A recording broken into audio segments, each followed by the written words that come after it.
Hello everyone, আজকে আমি বানাচ্ছি পটল চাল। দেখো, আমি আগে আলু পটলকে ভালো করে কেটে ধুয়ে নিচ্ছি। ধুয়ে নেবার পরে দেখো মশলা কী দিব। গরম মশলাতে দারচিনি, এলাচি, টমেটো, কাঁচা লঙ্কা, আদা, এগুলা সব কটাকে আমি ভালো করে বেটে নেব। গরম মশলাটাকেও বেটে নিচ্ছি, আর এই টমেটো, কাঁচা লঙ্কা, আদা এটাকেও বেটে নিয়েছি। এবার আমি কড়াটা গরম করে নিচ্ছি এবং গরম তেলেতে পটলগুলো ভেজে নেব। পটল আর আলু দুটাই খুব ভালো করে লাল করে ভেজে নেব। ভেজে নেবার দেখো সব কটা একসাথে দিয়ে দেবো। আলু পটলেতে লবণ, হলুদ পরিমাণ সহ দিয়ে দিব আর ভালো করে লাল করে ভেজে নেব।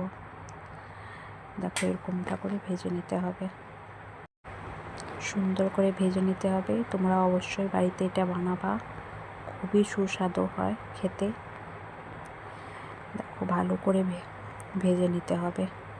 তারপরে এদিকে আমি ফোড়ন দেওয়ার জন্য জিরে, শুকনো লঙ্কা, তেজপাতা, একটু চাল ভিজিয়ে রেখেছি চাল দেবো বলে।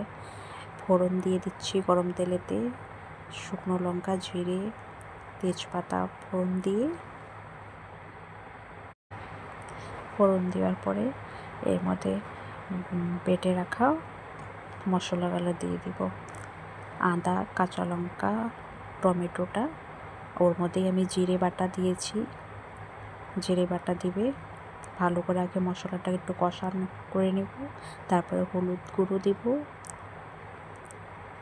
লবণ একদম কম করে দেবো, কারণ কি আমরা পটল ভাজা তো দিয়েছিলাম।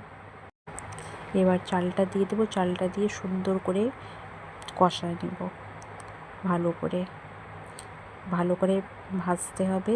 তারপরে এই ভাজা চালের মধ্যে পটল ভাজা, আলু ভাজাটা দিয়ে দিব, দিয়ে সুন্দর করে কষাতে হবে।